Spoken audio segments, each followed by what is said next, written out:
गोदान मुंशी प्रेमचंद का अंतिम और प्रसिद्ध उपन्यास है। ये भारतीय ग्रामीण जीवन का अत्यंत यथार्थ चित्रण करता है। इसका मुख्य पात्र होरी एक सीधा साधा किसान है जो आप अपने पूरे जीवन में एक गाय खरीदने और पालने की साधारण सी इच्छा पूरी करने की कोशिश करता है, लेकिन सामाजिक विषमता, गरीबी, जातिवाद और शोषण के चक्रव्यूह में फंसकर वो अपनी इच्छाओं की बलि चढ़ा देता है। यह उपन्यास केवल एक व्यक्ति की कहानी नहीं, बल्कि उस पूरे समाज का आईना है जहां मेहनत करने वाला किसान शोषण का शिकार होता है और उसकी पीड़ा को कोई नहीं समझता। इस उपन्यास में आप किसान की दुर्दशा, जमींदार और साहूकारी प्रथा, जात पात और स्त्रियों की स्थिति, आदर्श और यथार्थ का संघर्ष देखेंगे।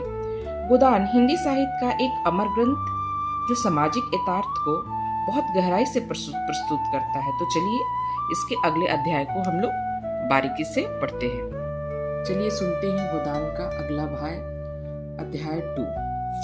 बूढ़ों के लिए अतीत के सुखों, वर्तमान के दुखों और भविष्य के सर्वनाश से ज्यादा मनोरंजन और कोई प्रसंग नहीं होता। दोनों मित्र अपने अपने दुखड़े रोते रहे। भोला ने अपने बेटों की करतूत सुनाई, होरी ने अपने भाइयों का रोना रोया और तब तक कुएं पर बोझ रखकर पानी पीने के लिए बैठ गए। गोबर ने बनिए से लोटा और गगरा मांगा और पानी घिसने लगा। भोला ने सहृदय से पूछा, अलग बोझा के समय तो तुम्हें बड़ा रंज हुआ होगा, भाइयों को तुमने अपने बेटों की तरह पाला था। होरी आद्रकंठ से बोला, कुछ न पूछो दादा, यही जी चाहता था कि कहीं जाके डूब मरूं। मेरे जीते जी सब कुछ हो गया, जिनके पीछे अपनी जवानी धूल में मिला दी वही मेरे मुद्दई हो गए। और झगड़े की जड़ क्या थी? यही कि मेरी घरवाली हार में काम करने क्यों नहीं जाती? पूछो घर वालों, देखने कुछ नहीं चाहिए कि नहीं? लेना देना, धरना, उठाना, संभालना, सहेजना, ये कौन करे? फिर वह घर पर बैठी तो नहीं रहती थी। झाड़ू, बुहारू, रसोई, चौका, बर्तन, लड़कों की देखभाल, ये कोई थोड़ा काम है? शोभा की औरत घर संभाल लेती कि हीरा की औरत में ये सलीका था? जब से अलगोजा हुआ है, दोनों घरों में एक जोड़ रोटी पकती है, नहीं तो सबके दिन में 4 बार भूख लगती थी। अब खाए 4 फेर तो देखूं। इस मालिकपन में गोबर की माँ की जो दुर्गति हुई है वो मैं ही जानता हूँ। बेचारी देवरानियों के फटे पुराने कपड़े पहनकर दिन काटती थी, अपने आप भूखी सो रही थी, लेकिन बहू के जलपान तक का ध्यान रखती थी। अपने देह पर गहने के नाम पर कच्चा धागा भी ना था। देवरानी के लिए 2-2 4-4 गहने बनवा दिए। सोने के ना सही चांदी के तो हैं। जलन यही थी कि यह मालिक क्यों है? बहुत अच्छा हुआ अलग हो गए, मेरे सिर से बला टली। भोला ने एक लोटा पानी चढ़ाकर कहा, यही हाल घर घर का है भैया। भाइयों की बात ही क्या, यहाँ तो लड़के से भी नहीं पटती, और पटती इसलिए नहीं कि मैं किसी की कुचाल देखकर मुंह नहीं बंद कर सकता। तुम जुआ खेलो, चरस पियो, गांजे के दम लगाओ, मगर आए किसके घर से? खर्च करना चाहते हो तो कमाओ, मगर कमाई तो किसी से ना होगी। खर्च दिल खोलकर करेंगे। जेठा कमाता सौदा लेकर बाजार जाएगा तो आधे पैसे गायब। पूछो तो कोई जवाब नहीं। छोटा चंगी वो संगत के पीछे मतवाला रहता है। सांझ हुई और ढोल मजीरा लेकर बैठ गया। संगत को मैं बुरा नहीं कहता, गाना बजाना ऐब नहीं, लेकिन ये सब काम फुर्सत के हैं। यही नहीं कि घर का ही कोई काम कर दो, 8 पहर उसी धुनी में पड़े रहो। जाती है मेरे सिर सानी पानी मैं करूं, गाय भैंस को दूहूं, दूध लेकर बाजार जाऊं। ये गृहस्थी जी का जंजाल है, सोने की हंसिया जिसे न उगलते बनता है न निगलते। लड़की है झुनिया, वो भी नसीब की खोटी। तुम तो उसकी सगाई में आए थे ना? कितना अच्छा घर वर था। उसका आदमी बम्बई में दूध की दुकान करता था। उन दिनों वहाँ हिंदू मुसलमानों में दंगा हुआ तो उसी के पेट में छुरा भोंक दिया। घर की चौपट हो गई। वहाँ अब उसका निवाह नहीं, जाकर लिवा लाया, दूसरी सगाई कर दो, मगर वो राजी नहीं होती और दोनों भावे रात दिन उसे जलती रहती हैं। घर में महाभारत मचा रहता है। विपत्ति के मारी यहाँ आई, यहाँ भी चैन नहीं। इन्हीं दुखों में रास्ता कट गया। भोला का पूर्वा था तो छोटा मगर बहुत गुलजार, अधिकतर अही ही बसते थे और किसानों को देखती इनकी दशा बहुत बुरी न थी। भोला गांव का मुखिया था। द्वार पर पड़ी सी चरनी थी जिस पर 10-12 गाय भैंस खड़ी सानी खा रही थी। ओसारे में एक बड़ा तख्त पड़ा था जो शायद 10 आदमियों से भी न उठता। किसी खूंटी पर ढोलक लटक रही थी, किसी पर मंजी, एक ताक पर कोई पुस्तक बंधे में बंधी रही थी, उसे शायद रामायण हो। दोनों बहुएं सामने बैठ गोबर पाथ रही थी और झुनिया चौखट पर खड़ी थी। उसकी आंखें लाल थी और नाक के सिरे पर भी सुर्खी थी। मालूम होता था अभी रोकर उठी। उसके मांसल स्वस्थ सुगठित अंगों में मानो यौवन लहरें मार रही थी। मुंह बड़ा और गोल, कपोल फूले हुए, आंखें छोटी और भीतर धसी, माथा पतला पर वक्ष का उभार और गाल का वही गुदगुदापन आंखों को घिसता था। उस पर छपी हुई गुलाबी साड़ी उसे और भी शोभा प्रदान कर रही थी। भोला को देखते ही उसने लपककर उसके सिर के खांचा उतरवाया। भोला ने गोबर और होरी के खांचे उतरवाए और झुनिया से बोला, पहले एक चिल्लम भर ला, फिर थोड़ा सा रस बना ला, पानी ना हो तो गगरा ला के खींच लो। होरी महतो को पहचानती है ना? फिर होरी से बोला, घरनी के बिना घर नहीं रहता भैया, पुरानी कहावत है, नाटन खेती बहुरन घर। नाटे बैल क्या खेती करेंगे और बहुएं क्या घर संभालेंगी? जब से इनकी माँ मरी है जैसे घर की बरकत ही उठ गई। बहुएं आटा पाथ लेती हैं पर गृहस्थी चलाना क्या जाने। हाँ, मुंह चलाना खूब जानती हैं। लौंडे कहीं फड़ पर जमे होंगे, सब के सब आलसी हैं, कामचोर। जब तक जीता हूँ उनके पीछे मरता हूँ, मर जाऊंगा तो आप सिर पर हाथ धरकर रोएंगे। लड़की भी वैसी है, छोटा सा औंढौना भी करेगी तो भुनभुनाकर। मैं तो सह लेता हूँ, खसम थोड़े ही सहेगा। झुनिया एक हाथ में भरी हुई चिल्लम, दूसरे में रस का लोटा लिए बड़ी फुर्ती से आ पहुंची। फिर रस्सी और कलश लेकर पानी भरने चली। गोबर ने उसके हाथ से कलसा लेने के लिए हाथ बढ़ाकर छेपते हुए कहा, तुम रहने दो, मैं भर लाता हूँ। झुनिया ने कलसा न दिया। कुएं के जगत पर जाकर मुस्कुराती हुई बोली, तुम हमारे मेहमान हो, कहोगे एक लोटा पानी भी किसी ने न दिया। मेहमान काहे से हो गया, तुम्हारा पड़ोसी ही हूँ। गोबर धीरे से बोला, पड़ोसी साल भर में एक बार भी सूरत न दिखाए तो मेहमान ही है। रोज रोज आने से मर्जात भी तो न रहती। गोबर धीरे से बोला। झुनिया हंसकर तिरछी नजरों से देखती हुई बोली, वही मर्जात तो दे रही हूँ। महीने में एक बार आओगे, ठंडा पानी दूंगी, 15 दिन आओगे, चिल्लम पाओगे, 7वें दिन आओगे, खाली बैठने को माची दूंगी। रोज रोज आओगे, कुछ न पाओगे, दर्शन तो देगी, दर्शन के लिए पूजा करनी पड़ेगी। यह कहते जैसे उसे कोई भूली हुई बात याद है कि उसका मुंह उदास हो गया। वो विधवा है। उसके नारित्व के द्वार पर पहले उसका पति रक्षक बना बैठा रहता था। वो निश्चिंत थी, अब उस द्वार पर कोई रक्षक न था, इसलिए वो उस द्वार को सदैव बंद रखती थी। कभी कभी घर के सोनेपन से उकताकर वो उस द्वार को खोलती, पर किसी को आते देखकर भयभीत होकर दोनों पाट भीड़ लेती। गोबर ने कलसा भरकर निकाला। सबों ने रस पिया और चिल्लम तंबाकू पीकर लौटे। भोला ने कहा, कल तुम आकर गाय ले जाना गोबर, इस वक्त तो सानी खा रही है। गोबर की आंखें उसी गाय पर लगी हुई थी और मन ही मन वो मुग्ध हुआ जाता था। गाय इतनी सुंदर और सुडौल, इसने कल्पना भी न की थी। होरी ने लोग को रोककर कहा, मंगवा लूंगा, जल्दी क्या है? तुम्हें जल्दी ना हो, हमें तो जल्दी है। उसे द्वार पर देखकर तुम्हें और बात याद रहेगी, उसकी मुझे बड़ी फिक्र है दादा। तो कल गोबर को भेज देना। दोनों ने अपने अपने खांचे सिर पर रखे और आगे बढ़े। दोनों इतने प्रसन्न थे मानो ब्याह करके लौटे हों। होरी को तो अपने संचित अभिलाषा के पूरा होने का हर्ष था, और वो भी बिना पैसे के। गोबर को इससे बहुमूल्य वस्तु मिल गई थी। उसके मन में भी अभिलाषा जाग उठी थी। अवसर पाकर उसने पीछे की ओर देखा। झुनिया द्वार पर खड़ी थी, मत आशा की भांति अधीर चंचल। होरी को रात भर नींद नहीं आई। नींद के पेट तले उसने बांस की घाट पर पड़ा तारों को दिखता रहा। गाय के लिए नाद गाड़नी है, बैलों से अलग उसकी नाद रहे तो अच्छा। अभी तो रात को 12 ही रहेगी, लेकिन चौमासे में उसके लिए कोई दूसरी ही जगह ठीक करनी होगी। बाहर लोग नजर लगा देंगे। कभी कभी तो ऐसा टोना टोटका कर देते कि गाय का दूध ही सूख जाता है। धन में हाथ भी नहीं लगाने देती, लात मारती है। नहीं, बाहर बांधना ठीक नहीं, और बाहर नाद भी कौन गाड़ने देगा। कारिंदा साहब नजर के लिए मुंह फैलाएंगे। छोटी छोटी बात के लिए राय साहब के पास फरियाद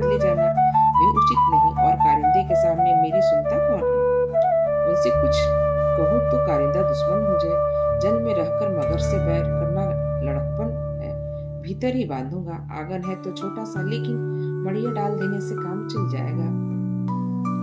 अभी पहला ही ब्याह है, 5 सेर से कम क्या दूध देगी? सेर भर तो गोबर ही को चाहिए। रुपया दूध देकर कैसे ललचाती रहती है। अब पिए जितना चाहे।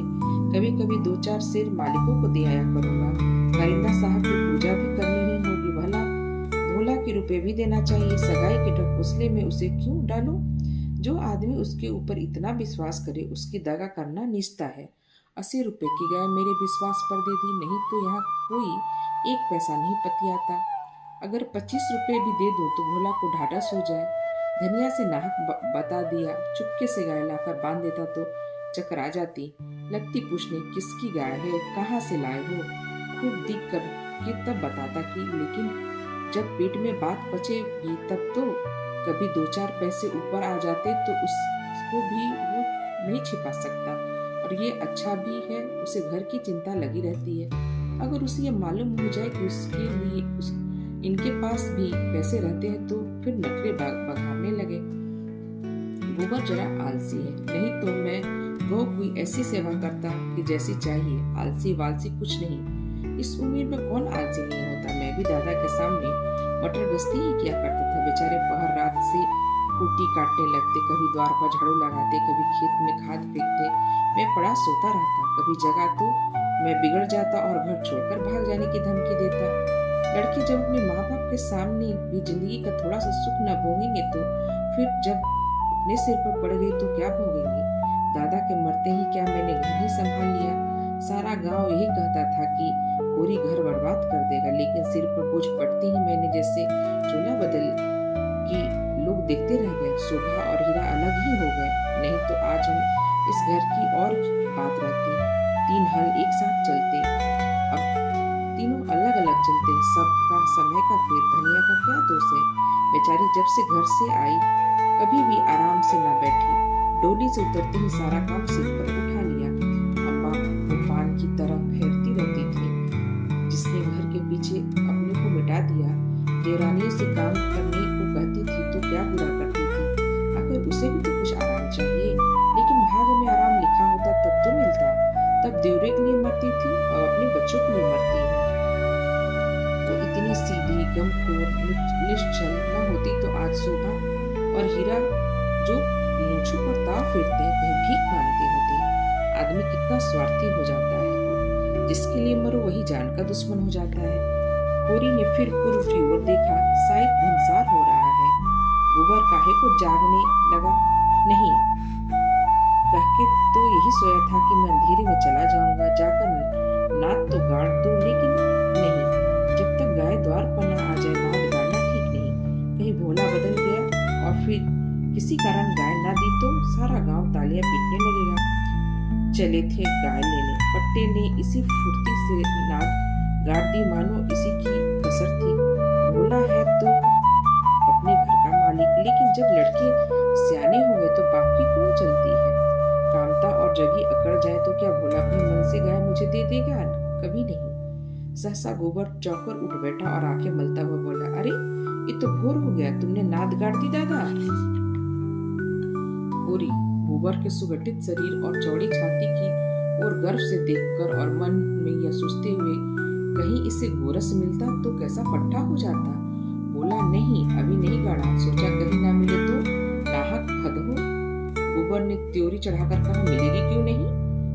उनके मन से कोई चोर बैठ जाए, चोर बैठे या टाको, गाय तो उन्हें देनी ही पड़ेगी। गोबर ने और कुछ न कहा, लाठी कंधे पर रखी और चल दिया। होरी उसे जाते देखता हुआ अपना कलेजा ठंडा करता रहा। अब लड़के की सगाई में देर न करनी चाहिए। सहतरवा लग गया, मगर करे कैसे। कहीं पैसे के भी दर्शन हो। जब से तीनों भाइयों में अलगोजा हो गया, घर की साख जाती रही। महतो लड़का दिखने आते हैं, पर घर की दशा देखकर मुंह फीका करके चले जाते हैं। 2-1 राजी भी हुए तो रुपए मांगते हैं। 200-300 लड़की का दाम चुकाए और इतना ही ऊपर से खर्च करे, तब जाके ब्याह हो। कहाँ से आए इतने रुपए? रास खलिहान में तुल जाती है, खाने भर को भी नहीं बचता। ब्याह कहाँ से हो, और अब तो सोना ब्याहने योग्य हो गई। लड़की का ब्याह ना हुआ ना सही, लड़के का ब्याह ना हुआ ना सही, लड़की का ब्याह ना हुआ तो सारी बिरादरी में हंसी होगी। पहले तो उसी की सगाई करनी होगी, गोबर को पीछे देखी जाएगी। एक आदमी ने आकर राम राम किया और पूछा, तुम्हारी कोठी में कुछ बास होंगे मातो? होरी ने देखा, दमड़ी बसेर सामने खड़ा है, नाटा काला, खूब मोटा, चौड़ा मुंह, बड़ी बड़ी मूछें, लाल आंखें, कमर में बांस काटने की कटार खुशी हुई। साल में एक दो बार आकर चीखे, कुर्सियां, मोढ़े, टोकरियां आदि बनाने के लिए कुछ बांस काट ले जाता था। होरी प्रसन्न हो गया, मुट्ठी गर्म होने की कुछ आशा बंधी। चौधरी को ले जाकर अपनी तीनों कोठियां दिखाई, मोल भाव किया, 25 रुपए सैकड़ में 50 बांसों का बयाना ले लिया। फिर दोनों लौटे। होरी ने उन्हें चिल्लम पिलाई, जलपान कराया और सब रहस्यमय भाव से बोला, मेरे बांस कभी 30 रुपए से कम नहीं जाते, लेकिन तुम घर के आदमी हो, तुमसे क्या मोल भाव करता? तुम्हारा वो लड़का जिसकी सगाई हुई थी अभी परदेश से लौटा कि नहीं? चौधरी ने चिल्लम का दम लगाकर खांसते हुए कहा, उस लौंडे के पीछे तो मर मिटा महतो जवान बहू घर में बैठी थी और वह बिरादरी की एक दूसरी औरत के साथ परदेश में मौज करने चल दिया। बहू भी दूसरे के साथ निकल गई। बड़ी नाकिस जात है महतो, किसी की नहीं होती। कितना समझाया कि तू जो चाहे खा, जो चाहे पहन, मेरी नाक न कटवा। मुद्दा कौन सुनता है? औरत को भगवान सब कुछ दे, रूप न दे, नहीं तो काबू में नहीं रहती। कोठियों तो बट गई होंगी। होरी ने आकाश की ओर देखा और मानो उसकी महानता में उठता हुआ बोला, सब कुछ बट गई। चौधरी जिनको लड़कों की तरह पाला पोसा, अब वो बराबर के हिस्सेदार है, लेकिन भाई का हिस्सा खाने की अपनी नियत नहीं। इधर तुमसे रुपए मिले, उधर दोनों भाइयों को बांट दूंगा। 4 दिन की जिंदगी में क्यों किसी से छल कपट करूं? नहीं तो कह दूं कि 20 रुपए सैकड़ में बेचे हैं, तो उन्हें क्या पता लगेगा? तुम उनसे कहने थोड़े ही जाओगे। तुम्हें तो मैंने बराबर अपना भाई समझा है। व्यवहार में हम भाई के अर्थ कितना ही दुरुपयोग करें, लेकिन उसकी भावना में जो पवित्रता है वो हमारी कालीमा से कहीं मलिन नहीं होती। होरी ने अप्रत्यक्ष रूप से यह प्रस्ताव करके चौधरी के मुंह की ओर देखा कि वह स्वीकार करता है या नहीं। उसके मुख पर कुछ ऐसा मिथ्या विनीत भाव प्रकट हुआ जो भिक्षा मांगते समय मोटे भिक्षुकों पर आ जाता है। चौधरी ने होरी का आसन पाकर चाबुक जमाया, हमारा तुम्हारा पुराना भाईचारा है मैं तो, ऐसी बात है भला। लेकिन बात यह है कि ईमान आदमी बेचता है तो किसी लालच से 20 रुपए नहीं, मैं 15 रुपए कहूंगा, लेकिन जो 20 रुपए के दाम लो। होरी ने खिसियाकर कहा, तुम तो चौधरी अंधेर करते हो। 20 रुपए में कहीं ऐसी बांस जाते हैं? ऐसे क्या, इससे अच्छे बांस जाते हैं 10 रुपए में। पर हाँ, 10 कोस और पश्चिम चले जाओ, मोल बांस का नहीं, शहर के नगीच होने का है। आदमी सोचता है जितनी देर वहां जाने में लगेगी उतनी देर में 2-4 रुपए का काम हो जाएगा। सौदा पट गया। चौधरी ने मिर्चाई उतारकर छान पर रख दी और बांस काटने लगा। ऊख की सिंचाई हो रही थी। हीरा की बहू कलेवा लेकर कुएं पर जा रही थी। चौधरी को बांस काटते देखकर घूंघट के अंदर से बोली, कौन बांस काटता है? यहाँ बांस ना कटेगा। चौधरी ने हाथ ऊपर कहा, बांस मोल लिए हैं, 15 रुपए सैकड़ का बयाना हुआ है, सेत में नहीं काट रहे। हीरा बहू अपने घर की मालकिन थी। उसके विद्रोह से भाइयों में अलगोझा हुआ था। धनिया को परास्त करके शेर हो गई थी।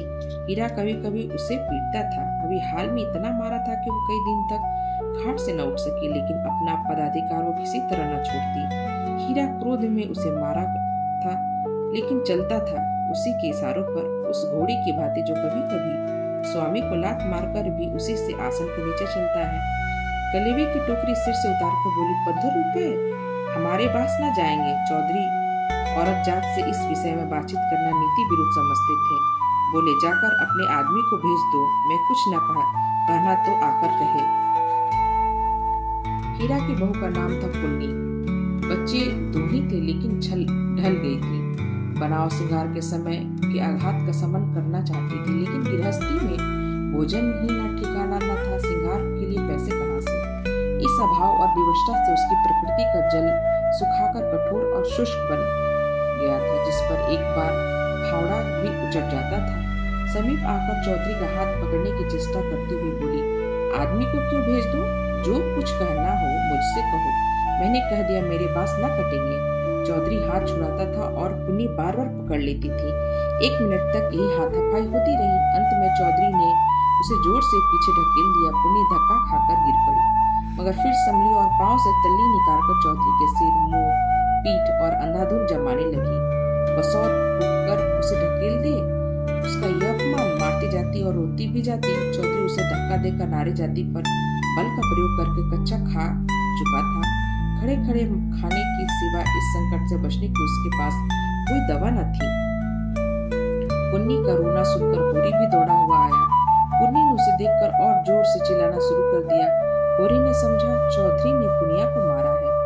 खून ने जोश मारा और गोछे की ऊंची बांध को तोड़ता हुआ सब कुछ अपने अंदर समेटने के लिए बाहर निकल पड़ा।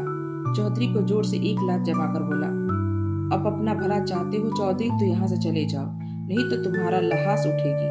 तुमने अपने को समझ क्या लिया है? तुम्हारी इतनी मजाल कि मेरी बहू पर हाथ उठाओ। चौधरी कस्में खा खा कर अपनी सफाई देने लगा। तलियों की चोट से उसकी अपराधी आत्मा मौन थी। ये लात उसे निरपराध मिली और उसे फूले हुए गाल आंसू से भीग गए। उसने तो बहू को छुआ भी नहीं। क्या वो इतना गंवार है कि महतो के घर की औरतों पर हाथ उठाए? होरी ने अविश्वास करके कहा, आंखों में धूल मत झोंको चौधरी, तुमने कुछ कहा नहीं तो बहुत झूठ मूठ रोती है। रुपए की गर्मी है तो वो निकाल दी जाएगी, अलग है तो क्या हुआ? मैं तो एक खून, कोई तिरछी आंख से देखे तो आंख निकाल लूं। पुन्नी चंडी बनी हुई थी, गला फाड़कर बोली, तूने मुझे धक्का देकर गिरा नहीं दिया, खा जा अपने बेटी की कसम। हीरा को खबर मिली कि चौधरी और पुनिया में लड़ाई हो रही है। चौधरी ने पुनिया को धक्का दिया। पुनिया ने तलियों से पीटा। उसने पूर्व वही छोड़ा और ओगी लिए घटना स्थल की ओर चला। गांव में अपने क्रोध के लिए प्रसिद्ध था। छोटा डील, गठा हुआ शरीर, आंखें कौड़ी की तरह निकल आई थी, गर्दन की नसें तन गई थी, मगर उसे चौधरी पर क्रोध न था, क्रोध था पुनिया पर। वो क्यों चौधरी से लड़ी? क्यों उसकी इज्जत मिट्टी में मिला दी? बसौर से लड़ने झगड़ने का उसे क्या प्रयोजन था? उसे जाकर हीरा से सारा समाचार कह देना चाहिए था। हीरा जैसी उचित समझता करता। वो उसने लड़ने क्यों गई? उसका बस होता तो पुनिया को पर्दे में रखता। पुनिया किसी बड़े से मुंह खोल कर बातें करे, ये उसे असह्य था। वो खुद जितना उदंड था, पुनिया को उतना ही शांत रखना चाहता था। जब भैया ने 15 रुपए में सौदा कर लिया तो वे बीच में कूदने वाली कौन? आते ही उसने पुनिया का हाथ पकड़ लिया और घसीटता हुआ अलग ले जाकर लात जमाने, हरामजादी, तू हमारी नाक कटाने की लगी हुई है। तू छोटे छोटे आदमियों से लड़ती फिरती है, जिसकी पगड़ी नीचे होती है, बता, एक लात और जमा कर। हम तो वहाँ कलयुग की बाट देख रहे हैं, तू यहाँ लड़ाई ठाने बैठी है। इतनी बेशर्मी, आँख का पानी ऐसा गिर गया, खोद कर गाड़ दूंगा। पुन्नी हाय हाय करती रही और कोसती जाती थी। तेरी मिट्टी उठे, तुझे हैजा हो जाए, तुझे मरी आए, देवी मैया तुझे लील जाए, तुझे इन्फ्लुएंजा हो जाए, भगवान करे तू बूढ़ी हो जाए, हाथ पांव कट गिरे। और गालियां तो हीरा खड़ा खड़ा सुनता रहा, लेकिन ये पिछली गाली उसे लग गई। हैजा, मरी आदि में कोई विशेष कष्ट न था। इधर बीमार पड़े, उधर विदा हो गए, लेकिन कोड़, एक घिनौनी मौत और उससे भी घिनौना जीवन। वो तिलमिला उठा, दांत पीसता हुआ पुनिया पर झपटा और झोटे पकड़कर उसका सिर जमीन पर रगड़ता हुआ बोला, हाथ पांव कटकर गिरा जाएंगे, मैं तुझे लेकर चाटूंगा, तू ही मेरे बाल बच्चों को पालेगी। ए, तू इतनी बड़ी गृहस्थी चलाएगी, तू तो दूसरा भुगतान करके किनारे खड़ी हो जाएगी। चौधरी को पुनिया की इस दुर्गति पर दया आ गई। हीरा की उदार पूर्वक समझाने लगा, हीरा महतो, अब जाने दो, बहुत हुआ। क्या हुआ? बहू ने मुझे मारा, मैं तो छोटा नहीं होगा। धन्य भाग कि भगवान ने ये दिन तो दिखाए। हीरा ने चौधरी को डांटा, तुम चुप रहो चौधरी, नहीं तो मेरे क्रोध में पड़ जाओगे तो बुरा होगा। औरत जात इसी तरह बकती है, आज को तुमने लड़ गई, कल दूसरे से लड़ जाएगी। तुम भले मानस हो, हंसकर टाल गए, दूसरा तो बर्दाश्त न करेगा। कहीं उसने हाथ छोड़ दिया तो कितनी आबरू रह जाएगी बताओ। इस ख्याल ने उसके क्रोध को फिर भड़का दिया। लपका था कि होरी ने दौड़कर पकड़ लिया और उसके पीछे हटाते हुए बोला, अरे हो तो गया, देख तो लिया दुनिया ने तेरी बड़े बहादुरी, अब उसे क्या पीसकर पी जाओगे? हीरा अब बड़े भाई का अदब रखता था, सीधे सीधे न लड़ता था, चाहता था एक झटके में हाथ छुड़ा लेता, लेकिन वो इतनी बेअदबी ना कर सका। चौधरी की ओर देखकर बोला, अब खड़े क्या चाहते हो, जाकर अपना बांस काटो। मैंने सही कर दिया, 15 रुपए सैकड़ में तय है। कहा तो पुन्नी रो रही थी। वो झमक कर उठी और अपना सिर पीट कर बोली, लगा दे घर में आग, तुझे क्या करना है, भाग फूट गया कि तू जैसा कसाई के पाले पड़ी, घर लगा दे घर में आग। उसने कलेव की टोकरी वहीं छोड़ दी और घर की ओर चल दी। हीरा गर्जा, वहां कहाँ जाती है, चल कुएं पर, नहीं तो खून पी जाऊंगा। पुनिया के पांव रुक गए। इस नाटक का दूसरा अंक खेलना चाहती थी। चुपके से टोकरी उठाकर रोती हुई कुएं की ओर चली। हीरा के पीछे पीछे चला।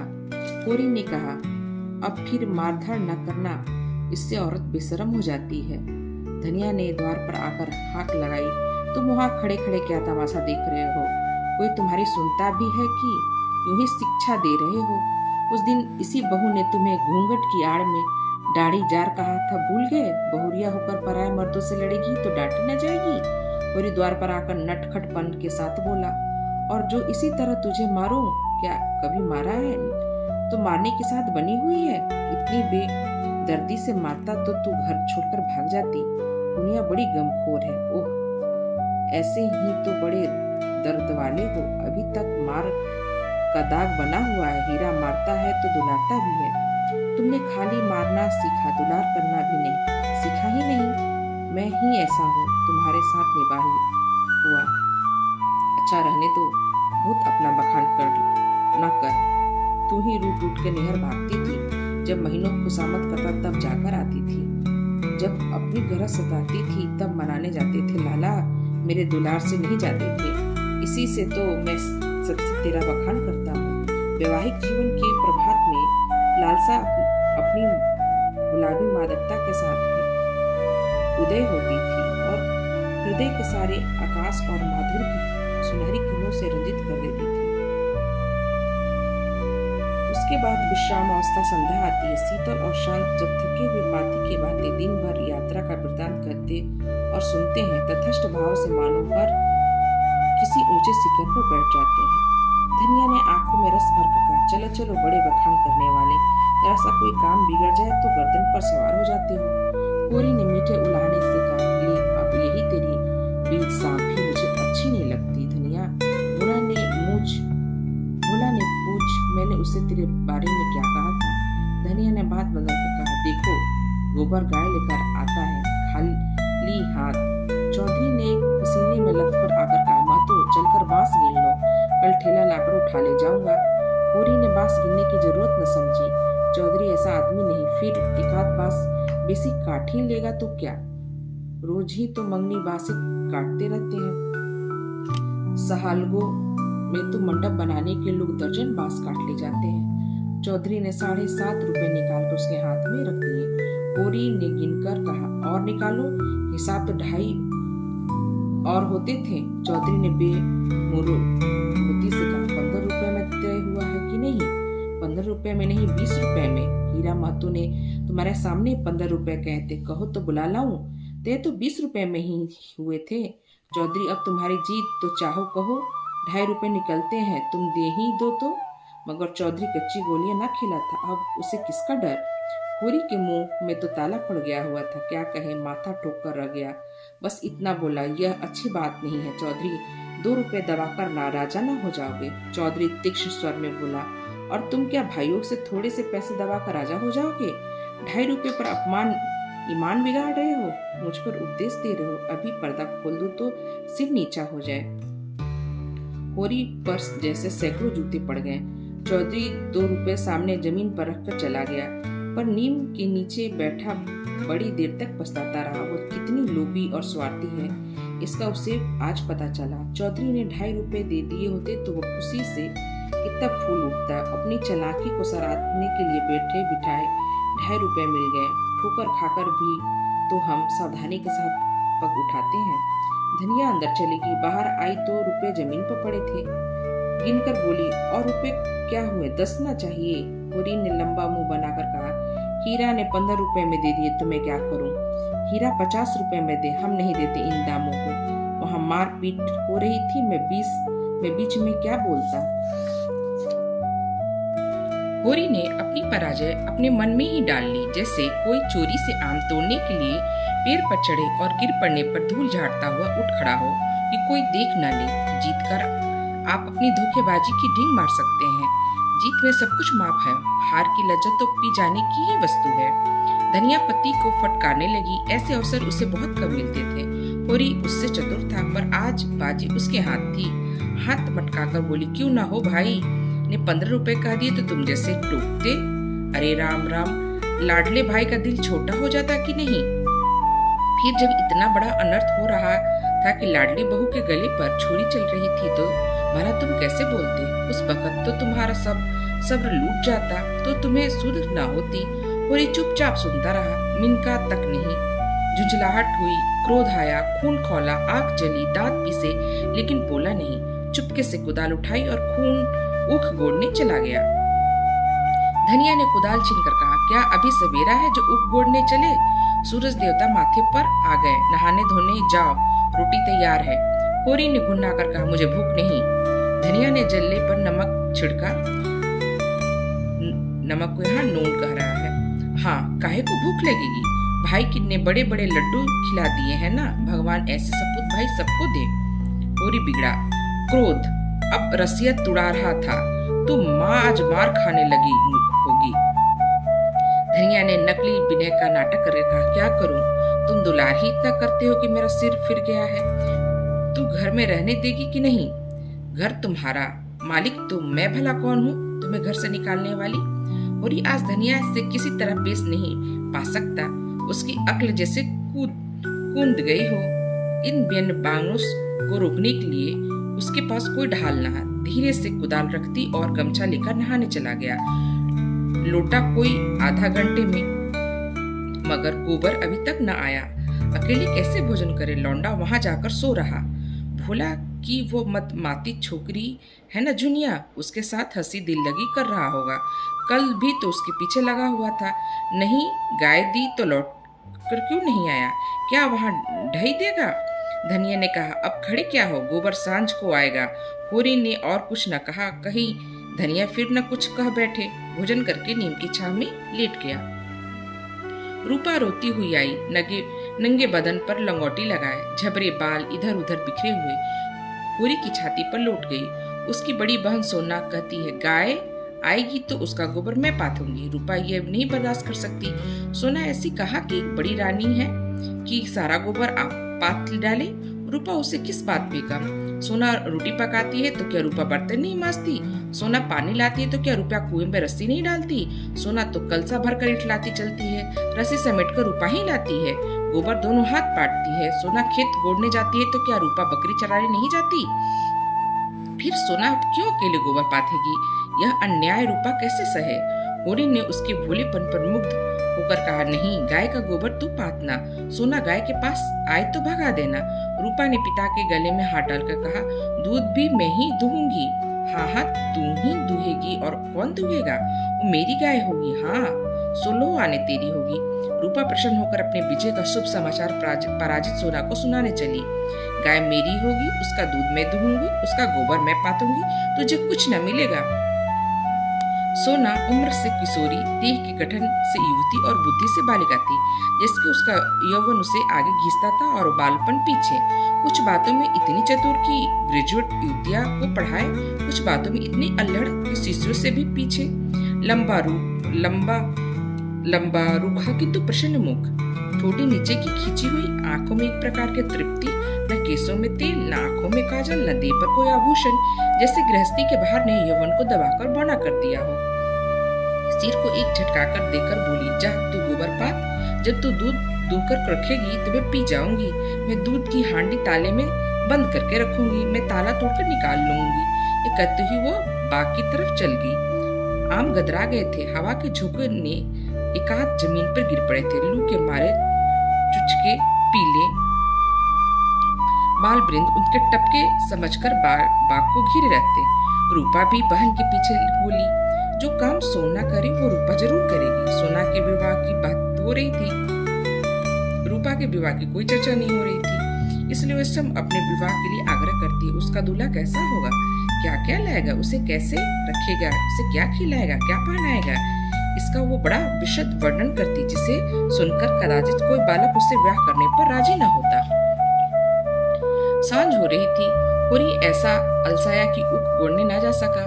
बैलों की नाद में लगाया, सानी खलीदी और चिल्लम भरकर पीने लगा। इस फसल में सब कुछ खलिहान में तौल देने पर भी कोई 300 कर्ज था, जिस पर कोई 100 रुपए सूद से बढ़ जाते। मंगरू साह से आज 5 साल हुए। बैल के लिए 60 रुपए लिए थे, उस 60 दे चुका, पर वो 60 रुपए ज्यों के त्यों बने हैं। दाता दिन पंडित से 30 रुपए लिए आलू बोए। आलू तो चोर खोद ले गए। उस 30 के इन 30 वर्षों में 100 हो गए। दुलारी विधवा सहुआइन थी, जो गांव में नून तेल तमाकू की दुकान रखे हुए है। बंटवारे के से मुझसे 40 रुपए लेकर भाइयों को देना पड़ा। उसके भी लगभग 100 रुपए हो गए थे, क्योंकि आने रुपए का ब्याज था। लगान के भी अभी 25 रुपए बाकी हुए पड़े थे, और दशहरे के लिए सगुन के रुपए का कोई भी प्रबंध न था। बासों के रुपए बड़े अच्छे समय मिल गए। सगुन की समस्या तो हल हो गई, लेकिन कौन जाने, यहाँ तो एक धेला भी हाथ ना आए तो गांव में शोर मच जाए और लेनदान चारों तरफ से नोचने लगते हैं। ये 5 रुपए तो वो सगुन में दे देगा, चाहे कुछ हो जाए। मगर अभी जिंदगी के बड़े बड़े काम सिर पर सवार थे। गोबर और सोना का विवाह। बहुत हाथ बांधने पर भी 300 से कम खर्च न होंगे। ये 300 किसके घर से लाएंगे?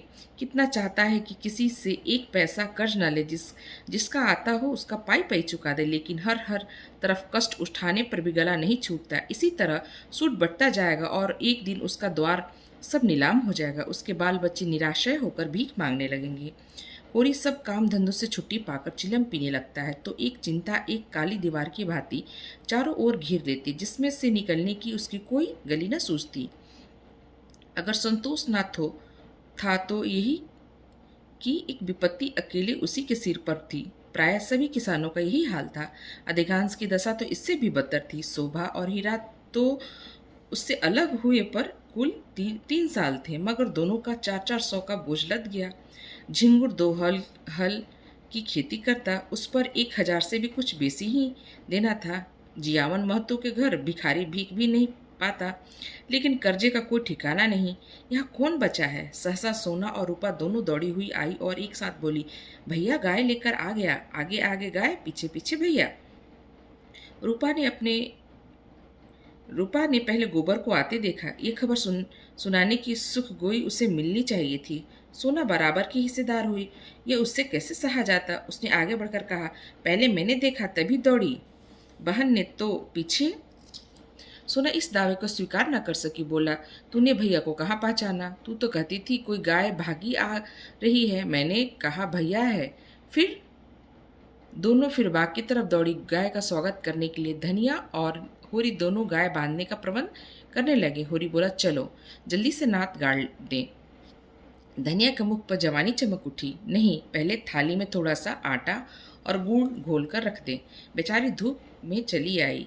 प्यासी होगी, तुम जाकर नाद गाड़ों में घोलती हूँ। कहीं एक घंटी पड़ी थी, उसे ढूंढ ले, उसके गले में बांधेंगे। सोना कहाँ गई? सहुआइन की दुकान से थोड़ा सा काला डोरा मंगवा लो। गाय को नज़र बहुत लगती है। आज मेरे मन की बड़ी भारी लालसा पूरी हो गई। धनिया अपने हार्दिक उल्लास को दबाए रखना चाहती थी। इतनी बड़ी संपदा अपने हाथ कोई नई बाधा न आए, यह शंका उसको निराश हृदय में कंपन डाल रही थी। आकाश की ओर देखकर बोली, गाय के आने के आनंद तो सब उसका पौरा भी अच्छा है। भगवान के मन की बात है। मानो वो भगवान की ओर भी धोखा देना चाहती थी। भगवान को भी दिखाना चाहती थी कि इस गाय के आने से उसे इतना आनंद नहीं हुआ कि ईर्ष्यालु भगवान सुख का पलड़ा ऊंचा करने के लिए कोई नई विपत्ति भेज दे। वो अभी आटा घोल ही रही थी कि गोबर गाय को लिए बालकों के एक जुलूस के साथ द्वार पर आ पहुंचा। होरी दौड़कर गाय के गले से लिपट गया। धनिया ने आटा छोड़ दिया और जल्दी से एक पुराने साड़ी का काला किनारा फाड़कर गाय के गले में बांध दी। होरी श्रद्धा विह्वल नेत्रों से गाय को दिख रहा था, मानो साक्षात देवी जी ने घर में पदार्पण किया हो। आज भगवान ने दिन दिखाया कि उसका घर गौ के चरणों से पवित्र हो गया। यह सौभाग्य न जाने किस पुण्य प्रताप से है। धनिया ने भयातुर होकर कहा, खड़े क्या हो, आंगन में नाद गाड़ दो। आंगन में जगह कहाँ है? बहुत जगह है, मैं तो बाहर ही गाड़ता हूँ। पागल न बनो, गांव का हाल जानकर भी अनजान बनते हो। अरे बीते भर के आंगन में गाय कहाँ बंधेगी भाई। जो बात नहीं जानती उसमें टांग मत अड़ाया करो। संसार भर की विद्या तुम ही नहीं पढ़ते हो। होरी सचमुच आपे में न था। गौ उसके लिए केवल भक्ति और श्रद्धा की वस्तु नहीं थी, सजीव संपत्ति थी। वह उससे अपने द्वार की शोभा और अपने घर का गौरव बढ़ाना चाहता था। वह चाहता था लोग गाय के द्वार पर बंधी देखकर पूछे, ये किसका घर है। लोग कहें होरी महतो का। तभी लड़की वाले भी उसकी विभूति से प्रभावित होंगे। आंगन में बंदी तो कौन देखेगा। धनिया इसके विपरीत संसक थी। वो गाय को 7 पर्दों में अंदर छिपाकर रखना चाहती थी। अगर गाय 8 पहर कोठरी में रह सकती तो शायद वो उसे बाहर न निकालती। यूँ हर बात में होरी की जीत होती थी। वो अपने पक्ष पर अड़ जाता और धनिया को दबना पड़ता। लेकिन आज धनिया के सामने होरी की एक न चली। धनिया लड़ने को तैयार हो गई। गोबर, सोना, रूपा सारा घर होरी के पक्ष में था, पर धनिया अकेले सबको परास्त कर दिया। आज उसमें एक विचित्र आत्मविश्वास और होरी में एक विचित्र विनय का उदय हो गया। मगर तमाशा कैसे रुक सकता था। गाय डोरी में बैठकर तो आई न थी। कैसे संभव है कि गांव में इतनी बड़ी बात हो और जाए और तमाशा न लगे। जिसने सुना सब काम छोड़ गाय को देखने दौड़े। वो मामूली देसी गौ नहीं है। भोला के घर में 80 रुपये में आई है। होरी 80 रुपये कहाँ देंगे, 50-60 रुपये में लाए होंगे। गांव के इतिहास में 50-60 रुपये की गाय का आना अभूतपूर्ण था। बैल तो 50 रुपये में आए, 100 के आए, लेकिन गाय के लिए इतनी बड़ी रकम किसान क्या खा के खर्च करेगा। ये तो गवालों के ही कलेजा है कि अंजुल रुपए गिनाते हैं। गाय क्या है, साक्षात देवी का रूप। दर्शकों और आलोचकों का तांता लगा हुआ था और होरी दौड़ दौड़ कर सबका सत्कार कर रहा था। इतना विनम्र, इतना प्रसन्नचित्त वो कभी नहीं था। 70 साल के बूढ़े पंडित दाता दिन लठिया टेकते हुए आए और पोपले मुंह से बोले, कहाँ हो होरी, तनिक हम भी तुम्हारी गाय देख लें, सुना है बड़ी सुंदर है। होरी ने दौड़कर पागलपन किया और आर्मन में अभिमानमय उल्लास का आनंद उठाता हुआ बड़े सम्मान से पंडित को आंगन में ले गया। महाराज ने गौ को अपनी पुरानी अनुभवी आंखों से देखा। सींगें देखी, थन देखे, पुट्ठा देखा और घनी सफ़ेद भौं के नीचे छिपी हुई आंखों में जवानी की उमंग भरकर बोले, कोई दोष नहीं है बेटा, बाल भौरी सब ठीक है। भगवान चाहेंगे तो तुम्हारे भाग खुल जाएंगे। ऐसे अच्छे लक्षण है कि वाह, बस रातिब न कम हो पाए। एक एक बाछा 100 का होगा। होरी ने आनंद के सागर में डुबकियां खाते हुए कहा, सब आपका आशीर्वाद है दादा। दादा दीन ने सुरती की पीक थूकते हुए कहा, मेरा आशीर्वाद नहीं है बेटा, भगवान की दया है, ये सब प्रभु की दया है। रुपए नगद दिए। होरी ने बेपर की उड़ाई। अपने महाजन के सामने भी अपने समृद्ध प्रदर्शन का ऐसा अवसर पाकर वो कैसे छोड़े। टके की नहीं टोपी सिर पर रखकर जब हम करने लगते हैं तो जरा देर के लिए किसी सवारी पर बैठकर जब हम आकाश में उड़ने लगते हैं तो इतनी बड़ी विभूति पाकर क्यों न उसका दिमाग आसमान पर चढ़े। बोला ऐसा भला मानस नहीं है महाराज, नगद गिनाए पूरे चौकस। अपने महाजन के सामने ये डींग मारकर होरी ने नदानी तो की थी, पर दाता दीन के मुख पर असंतोष का कोई चिन्ह न दिखाई दिया। इस कथन में कितना सत्य है यह उनकी बुझी आंखों से छिपा न सका, जिनमें ज्योतिष की जगह अनुभव छिपा बैठा हुआ था। प्रसन्न होकर बोले, कोई हर्ज नहीं बेटा, कोई हर्ज नहीं, भगवान सब कल्याण करेंगे। 5 सेर दूध इसमें बच्चे के लिए छोड़कर धनिया ने तुरंत टोका, अरे नहीं महाराज, इतना दूध कहाँ, बुढ़िया तो हो गई, फिर यहाँ रातिब कहाँ धरा है। दाता दीन ने मर्म भरी आंखों से देखकर उसकी सतर्कता को स्वीकार किया, मानो कह रहे हो कि गृहिणी का यही धर्म है, सीटना मर्दों का काम है, उसे सीटने दो। फिर रहस्य भरे स्वर में बोले, वाह, बाहर न बांधना, इतना कह देते हैं। धनिया ने पति की ओर विजयी आंखों से देख मानो कह रही थी, लो अब लो, मानो मारो अब लो। दाता दीन से बोले, नहीं महाराज, बाहर क्या बांधेंगे, भगवान दे तो इसी आंगन में 3 गाय और बंध जा सकती है। सारा गांव गाय देखने आया, ये नहीं आए तो शोभा और हीरा जो अपने सगे भाई थे। होरी के हृदय में भाइयों के लिए अब भी कोमल स्थान था। वह दोनों आकर देख लेते तब प्रसन्न हो जाते, उनकी मनोकामना पूरी हो जाती। सांझ हो गई, दोनों पुर लेटकर लौट आए। इसी द्वार से निकले पर पूछा कुछ नहीं। होरी ने डरते डरते धनिया से कहा, ना शोभा आया ना हीरा, सुना ना होगा। धनिया बोली, तो यहाँ कौन उसे बुलाने वाला जाता है? तू बात तो समझती नहीं, लड़ने के लिए तैयार रहती है। भगवान ने जब यह दिन दिखाया तो हमें सिर झुकाकर चलना चाहिए। आदमी तो अपने संगों के मुंह में से भले बुराई सुनने की जितनी लालसा होती है, बाहर वाले के मुंह से नहीं। फिर अपने भाई लाख बुरे हों पर है हमारे भाई ही। अपने हिस्से बकरे के लिए सब लड़ते हैं, पर उसमें खून थोड़े ही बढ़ जाता है। दोनों को बुलाकर दिखा देना चाहिए। नहीं कहेंगे गाय लाए, हमसे कहा तक नहीं। धनिया ने नाक से कहा, मैंने तुमसे 100 बार कहा, 1000 बार कह दिया, मेरे मुंह पर भाइयों का बखान ना किया करो।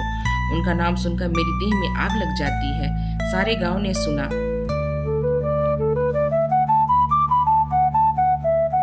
क्या उन्होंने ना सुना होगा? कुछ इतनी दूर भी तो नहीं रहते। सारा गांव देखने आया। उन्हीं के पाँव में मेहंदी लगी हुई थी, मगर आए कैसे? जलन हो रही होगी, उसके घर गाय आ गई, छाती फटी जाती होगी। दिया बाती का समय आ गया था। धनिया ने जाकर देखा तो बोतल में मिट्टी का तेल ना था। बोतल उठाकर तेल लाने चली गई। पैसे होते तो रूपा को भेजती, उधार लाना था। कुछ मुंह देखी कहेगी, कुछ लल्लो चप्पो करेगी, तभी तो तेल उधार मिलेगी। होरी ने रूपा को बुलाकर प्यार से गोद में बैठाया और कहा, जरा जाकर देख हीरा काका आए कि नहीं। शोभा काका को भी देखती आना। कहना दादा ने तुम्हें बुलाया है, ना आए हाथ पकड़ के खींच लाना। रूपा तुनक कर बोली, छोटी काकी मुझे डांटती है। काकी के पास क्या करने जाएगी? फिर शोभा की बहू तो तुझे प्यार करती है। शोभा काका मुझे चिढ़ाते हैं, मैं ना कहूँगी। क्या कहते हैं बता? चिढ़ाते हैं? क्या कहकर चिढ़ाते हैं? कहते हैं तेरे लिए मूस पकड़ कर रखा है, ले जा भून कर खा ले। होरी ने अंतस्थल में गुदगुदी हुई, तू कहती नहीं, पहले तू खा ले तो मैं खाऊंगी। अम्मा मना करती है, कहती है उन लोगों के घर न जाया करो। तू अम्मा की बेटी है या दादा की? रूपा ने उसके गले में हाथ डालकर कहा, अम्मा की, और हंसने लगी। तो फिर मेरी गोदी से उतर जा। आज मैं तुझसे अपनी थाली न खिलाऊंगा। घर में एक ही फूल की थाली थी। होरी उसी थाली में खाता था। थाली में खाने का गौरव पाने के लिए रूपा होरी के साथ खाती थी। इस गौरव का परित्याग कैसे करे? हुम कर बोली, अच्छा तुम्हारी तो फिर मेरा कहना मानेगी ना या अम्मा का? तुम्हारा तो जाकर हीरा और शोभा चाचा को खींच ला, और अम्मा बिगड़े तो अम्मा से कहने कौन जाएगा? रूपा कूदती हुई हीरा के घर चली। द्वेष का मायाजाल बड़ी बड़ी मछलियों को भी फंसाता है। छोटी मछली या तो उसमें फंसती नहीं या फिर तुरंत निकल जाती है। उनके लिए घातक जाल क्रीड़ा की वस्तु थी, भय की नहीं। भाइयों से होरी की बोलचाल बंद थी, पर रूपा दोनों घरों में आती जाती थी। बच्चों से क्या बैर, लेकिन रूपा घर से निकली ही थी कि धनिया तेल लिए मिल गई। उसने पूछा, सांझ की बेला में कहाँ जाती है? चल घर। रूपा माँ को प्रसन्न करने की प्रलोभन को रोक न सकी। उसने बता दिया। धनिया ने डांटा, चल घर, किसी को बुलाने नहीं जाना है। रूपा हाथ पकड़े हुए वो घर आई और बोली, हीरा से बोली, मैंने तुम्हें 1000 बार कह दिया, मेरे बच्चों को किसी घर ना भेजा करो। किसी ने कुछ करा दिया तो मैं तुम्हें लेकर चाटूंगी। ऐसा ही बड़ा प्रेम है तो आप ही क्यों नहीं जाते? अभी पेट नहीं भरा, जान पड़ता है।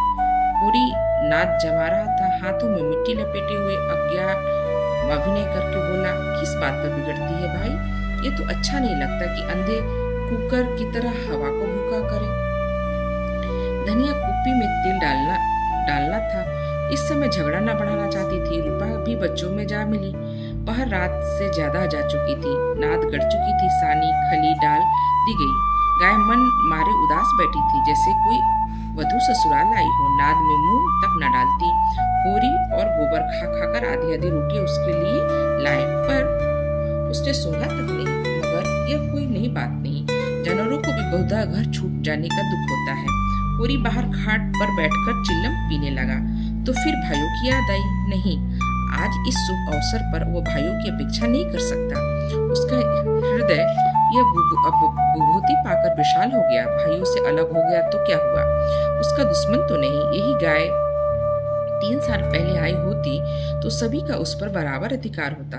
कल को यही गाय दूध देने लगेगी तो क्या वो भाइयों के घर दूध ना भेजेगा या दही ना भेजेगा? ऐसा तो उसका धर्म नहीं। भाई उसका बुरा चेते, वह क्यों उनका बुरा चेते?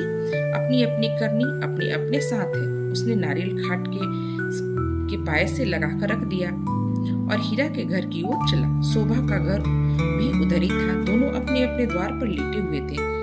काफी अंधेरा था। होरी पर उनमें से किसी की निगाह न पड़ी। दोनों ने कुछ बातें हो रही थी। होरी ठिठक गया और उसकी बातें सुनने लगा। ऐसा आदमी कहाँ है जो अपनी चर्चा सुनकर टाल गया? हीरा ने कहा, जब तक एक में थे एक बकरी भी नहीं ली, अब पछाई गाय ली जा रही है। भाई हक मारकर किसी को फलते फूलते नहीं देखा। शोभा बोला, यह तुम अन्याय कर रहे हो हीरा। भैया एक एक पैसा का हिसाब दे दिया। ये मैं कभी न मानूंगा कि उन्होंने पहले की कमाई छिपा रखी थी। तुम मानो या ना मानो, ये पहले की कमाई है। किसी पर झूठा इल्जाम न लगाना चाहिए।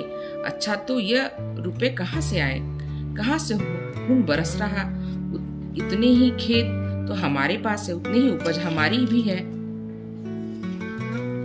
फिर क्यों हमारे पास कफन की कौड़ी नहीं और उनके घर की नई गाय आती है? उधार लाए होंगे। भोला उधार देने वाला आदमी नहीं। कुछ भी हो, गाय है बड़ी सुंदर। गोबर लिए जा रहा था तो मैंने रास्ते में देखा। बेईमान का धन ऐसे आता है वैसे ही जाता है। भगवान चाहेंगे तो बहुत दिन गाय घर में ना रहेगी। होरी से और न सुना गया। वह बीते बातों में भी सारकर अपने हृदय में स्नेह और सौहार्द भरे भाइयों के पास आया था। इस आघात ने उस जैसे उसके हृदय में छेद कर दिया और वो रस भाव उसमें किसी तरह नहीं टिक रहा था। लते और चित्रे ठूस कर अब उस प्रवाह को नहीं रोक सकता। जी में एक उबाल आया कि उसी क्षण इस आपेक्ष का जवाब दे, लेकिन बात बढ़ जाने के भय से चुप रह गया। अगर उसकी नीयत साफ है तो कुछ नहीं कर सकता। भगवान के सामने वो निर्दोष है। दूसरों की उसे परवाह नहीं। उल्टे पांव लौट आया। वो जला हुआ तंबाकू पीने लगा, लेकिन जैसे विष प्रतिक्षण उसकी धमनियों में फैलता जा रहा था। उसने सो जाने का प्रयास किया पर नींद न आई। बैलों के पास जाकर उसने सहलाने लगा। विष शांत न हुआ। दूसरी चिलम भरी, लेकिन उसमें भी कुछ रस न था। विष ने जैसे चेतना को आक्रांत कर दिया। जैसे नशे में चेतना एकाकी हो, जैसे फैला हुआ पानी एक दिशा में बहकर वेगवान हो गया। वही मनोवृत्ति उसकी हो रही थी। उसी उन्माद की दशा में वो अंदर गया। अभी द्वार खुला हुआ था। आंगन में एक किनारे चटाई पर लेटी हुई धनिया सोना से देह दबा रही थी और रूपा जो रोज सांझ होते ही सो जाती थी, आज खड़ी गाय का मुंह सहला रही थी। होरी ने जाकर गाय को खूंटे से खोल दिया और द्वार की ओर ले गया। वह इसी वक्त गाय को भोला के घर पहुंचाने का दृढ़ निश्चय कर चुका था। इतना बड़ा कलंक सिर पर लेकर वह गाय को घर में नहीं रख सकेगा, किसी तरह नहीं। धनिया ने पूछा, कहाँ लिए जाती हो रात को? होरी ने एक पग बढ़ाकर कहा, ले जाता हूँ, भोला के घर लौटा दूंगा। धनिया को विस्मय हुआ। उठकर सामने आ गई और बोली, लौटा क्यों दोगे? लौटाने के लिए ही लाए थे। हाँ, इसके लौटा देने में ही कुशल है। क्यों, बात क्या है? इतने अरमान से लाए हो, अब लौटाने जा रहे हो? क्या भोला रुपए मांगता है? नहीं, भोला यहाँ कब आया? तो फिर क्या बात हुई? क्या करोगी पूछकर? धनिया लपक कर सामने आ खड़ी हुई। उसने चप्पल बुद्धि ने जैसे उड़ती हुई चिड़िया पकड़ ली। बोली, तुम्हारे भाइयों का डर हो तो जाकर उसके पैरों पर गिरो। मैं किसी से नहीं डरती। अगर हमारी बढ़ती देखकर किसी की छाती फटती तो फट जाए, मुझे परवाह नहीं।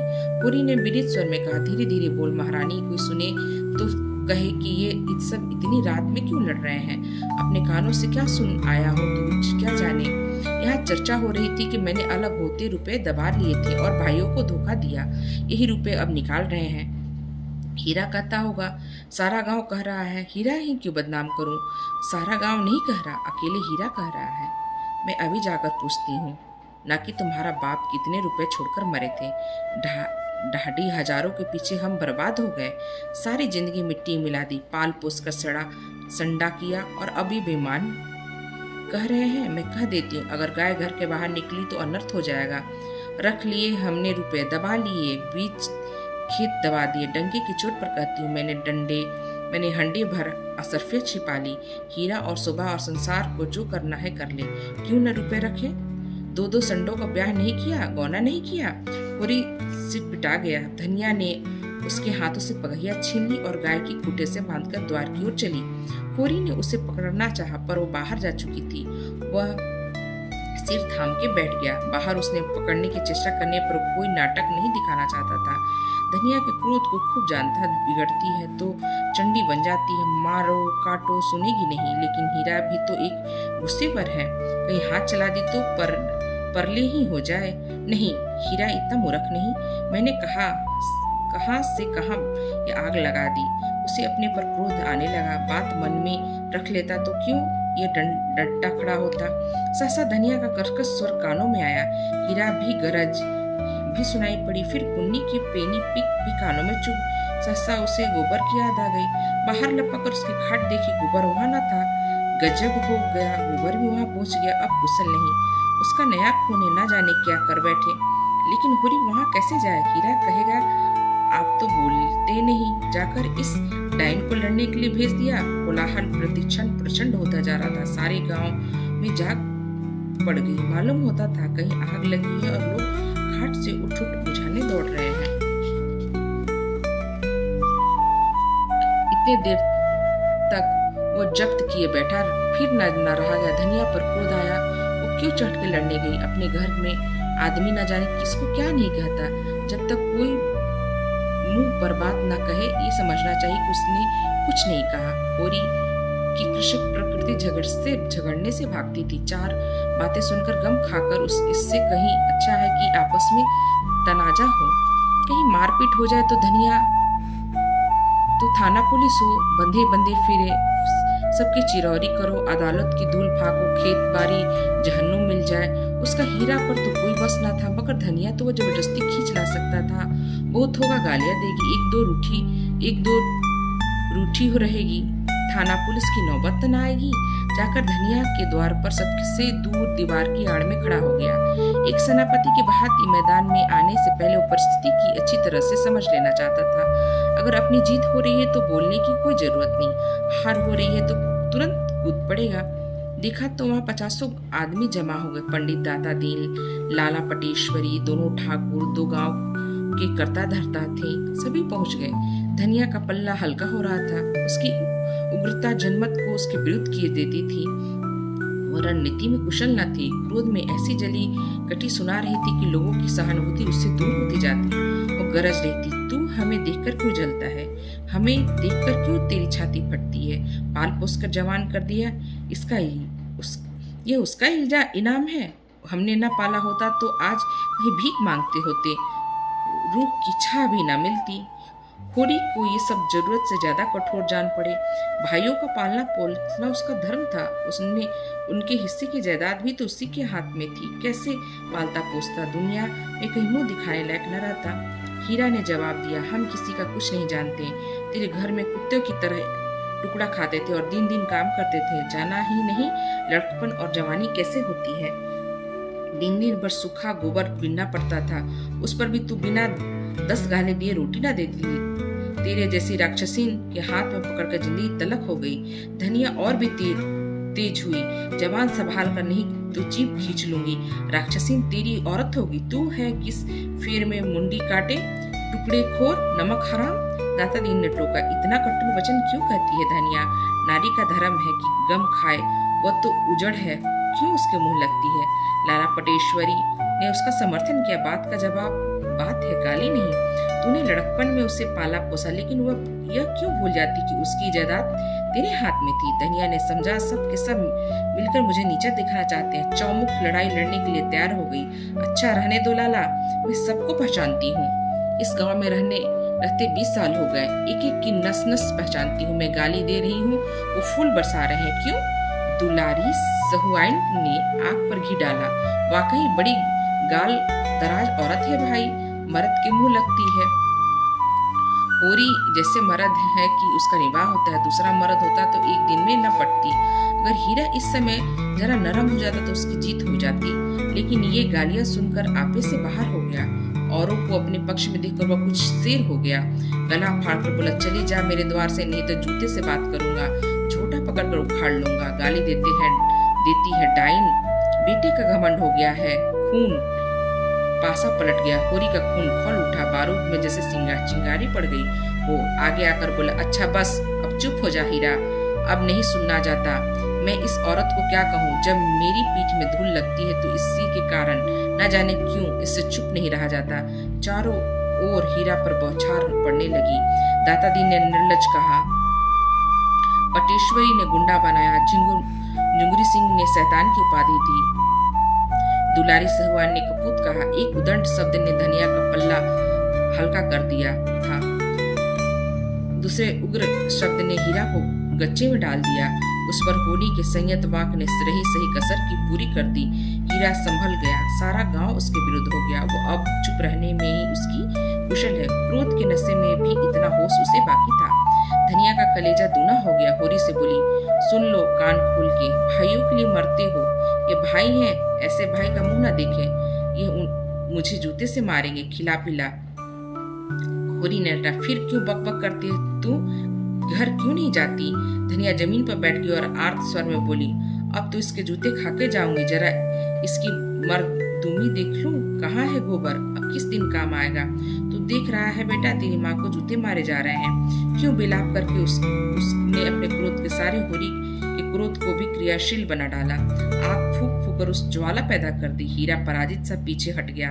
पुन्नी उसका हाथ पकड़कर घर की ओर खींच रही थी।